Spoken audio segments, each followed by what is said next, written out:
Charlie, where are we?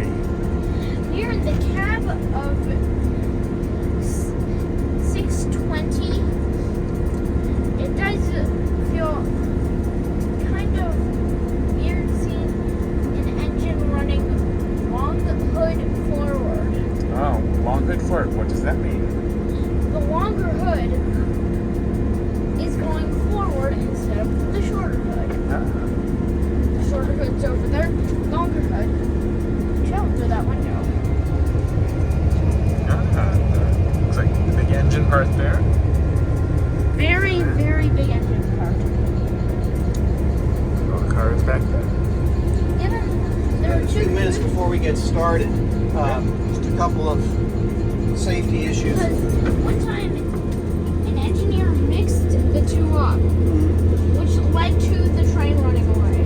That's not a good thing. Okay, so this is the direction lever right here. Move it the directions you want to go. So you want to go that way. Then when you stop, you put it back in the center. You want to go that way. Do that. Okay? Yeah. This is the throttle. The throttle's like the gas pedal in the car. It has 8 positions, 8 different levels of throttle. So consider we're not going to go anywhere. Because right now I've got the train brake on, I have the locomotive brake on, and the throttle is centered, so we're not going anywhere. This is the locomotive brake right here. This is the train brake right here.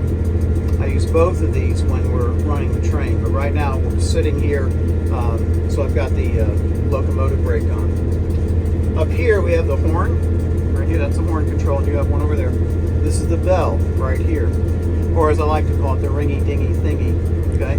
This is the honk honker. I don't want to get silly about things. Surprisingly, a lot of this stuff right here are lights, different lights to see where you are going.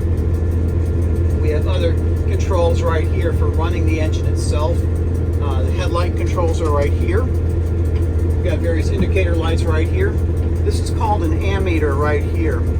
What a diesel locomotive does is it provides power to a generator. The generator sends power to traction motors, which hang on the axles of all the wheels. And what this does here is that when we're running, that ammeter is going to start climbing because I'm feeding more electricity to the wheels on the locomotive. That's what makes the wheels turn. That's what makes us go. And we have our air brake gauges right here. So we have the main reservoir right here, the red needle. That's the big tank where all our air for the entire train. The equalizing reservoir. This is the train brake gauge right here. This is the locomotive brake gauge right there. So right now I can look at it and say, okay, for full release, which we have on the train, it's 90 psi, so that's why that's at the 90 mark. I have a full application on the locomotive, that's at 45 psi. Got a speedometer right there. This little lever right here puts sand on the tracks. That's left over from steam locomotive days, but actually they've never found anything better. What the sand is for is when the rails get slippery. The rails get slippery, you can put sand down on the rails, it gives you better traction that way. Well, or if the engine's leaking oil or something. If the engine's leaking oil, then that could make the tracks slippery, absolutely. Oil or diesel, it could make the track very slippery. That is very true, yes. And I've got my headlight controls right here. Right now we're on dim because we're just sitting here. I'll leave the light on dim, but once we start moving, I'll brighten the headlight. And when I get up to the top of the hill up there, that's where the Norfolk Southern Main Line track is, and I'm going to dim my headlight just in case there's a train coming the other direction. I don't want my bright headlight shining in his face, which might hurt his vision. Especially want to do that at night, but I also do it at daytime because it's the right thing to do. It's also a safety thing. So how old are you, by the way? 8. 8, okay. 8 going on 28. Well, Imagine if we got locomotive, if 28 couples up to the front, that, like... 28, I mean like Norfolk Southern car 28? Or to have 28 cars coupled up to the front of this? Because we do have a Norfolk Southern car number 28 in what we call the consist. The consist is the string of cars that we're pulling for this ride. Well, I just found it funny that I'm inside a diesel locomotive, and to get here, I was riding in a diesel train. Aha. You rode here on a train? Yes. And I'm going to ride back on a How many train. riders y'all have in the caboose? Has You said 3? there ever been Sometimes we will do what's called double heading. We'll couple up another locomotive. You'll have two locomotives coupled together. We'll do double heading. We don't do it that often. There's just no need for it. We don't pull trains that long. We do it because it's kind of a cool thing to do. Now, the other day we had two locomotives running, but we had what's called the at the throttle session. So I was engineer on this, and the at the throttle guys were operating 6133, and I could see them as we were running. I could see them, keep an eye on them. They kept an eye on me. Of course, we have radios too, so we stay in touch both visually and by radio. Man, but the difference between the one I came in was it was sort of like the when Thomas visits, where like one engine is coupled to the back, the other Yes. at the front. That's basically what they had on mine, but they were both diesels. Yeah. Well, when Thomas comes here, Thomas and Percy, you typically have diesel on one end of the train, either Thomas and Percy on the other end of the train. Because Thomas and Percy need a little help. Yeah, because their trains are longer than their ones. Yes. Yeah. When we run Thomas trains here, they're pretty long. It's almost as long as our Polar Express trains. Those are the longest that we run. Oh goodness. Oh yes. Have you ridden Polar Express here? Oh good. I'm glad to hear that. Yes, we carry a fire extinguisher just in case. What else? So the long hood is where the engine is, the big prime mover as we call it, the generator which creates the electricity for the traction motors. Also have a compressor in there, a governor in there. And this thing here we call the short hood is very small. It just you carry spare parts. Even back in the day, that's where the bathroom was. But we don't use those here. I mean, we use the ones at the station. Correct that. So almost time for the 2-minute warning. So you can blow the horn over there, or you can blow it here. Well, what side is it usually blown from? Generally, if I don't have somebody riding with me who wants to help me, I'll do it right here because this is where I sit. This is where the engineer sits. But if you would like to stand here and blow that horn, you are more than welcome to. Sure. But I'll tell you when. Not yet. Well, because I'm already here and the other one's already over there. Right, exactly. You're right here, so why not? Yeah.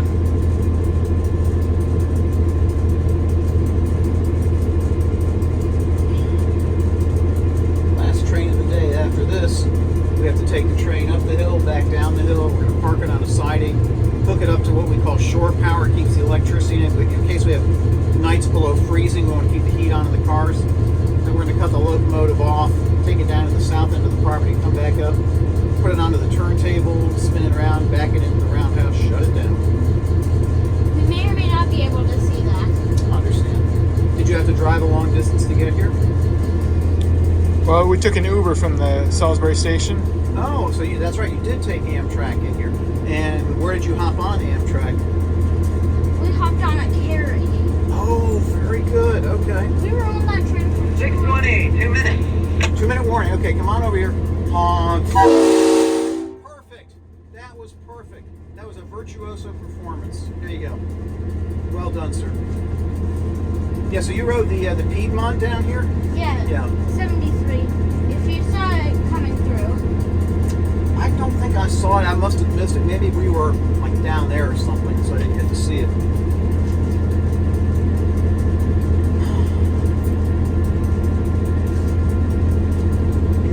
Glad this is the last run of the day. Polar Express is fun, but it's tough. It's late nights. Yeah, because I heard the last train is like at 8 or something. Mm-hmm. Which means I don't get home till about 11:30, something like that. It makes for a long day, but it's worth it. And then people enjoy Polar Express. We love having people come out here. Last I saw, I've never seen 260 on a Polar Express. 260 or 2601. This one. This is 620. This is 620. For Polar Express, we keep 620 as a backup locomotive. We use 6133 for our A train, as we call it, and 2601 for our B train. And this is our backup locomotive. In case either other of those locomotives has a mechanical issue, we can fire up this one and couple it on and be ready to continue the show. If the train's already going behind schedule, I would like just do double heading at that point. Well, the good news is we only have 3-mile round trip, so even if we're behind schedule, it's not like we've got a lot of railroad to catch up. Yeah, unlike the Piedmont. Yes. I wonder how far it is from Raleigh to Charlotte. Do you have any idea? George, you got a copy? I think it's about 3 hours. Right, but how many miles is it? Let me know once you're I'm on. not sure, Somewhere between 150, you think? Yeah. but I think I do know the amount on a train that doesn't even run close to here. Fair The enough. Texas Eagle. Oh, yes. It runs about 20,000 something. Interesting. We're going to be leaving here at any minute, just so you know, just keeping you aware. So right now it's about 2 o'clock, so as soon as I get the signal to go north, we're going to go north. Should we go sit down? Sure.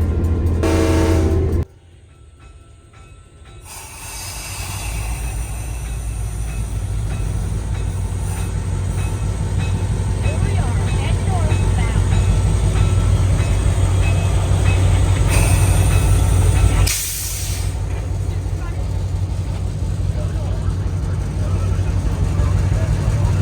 Update you as we're going here. Kind of different scenery. And then acknowledge, just keep an eye out.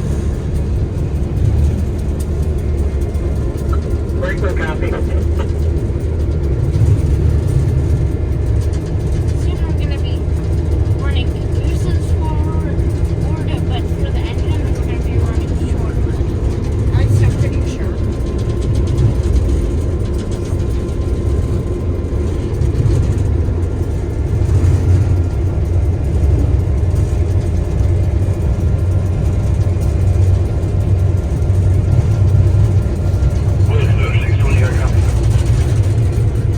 Go ahead. Okay, they are off the tracks. They were in the canyon. They're now walking. Looks like they're going to go through the back shop, so just be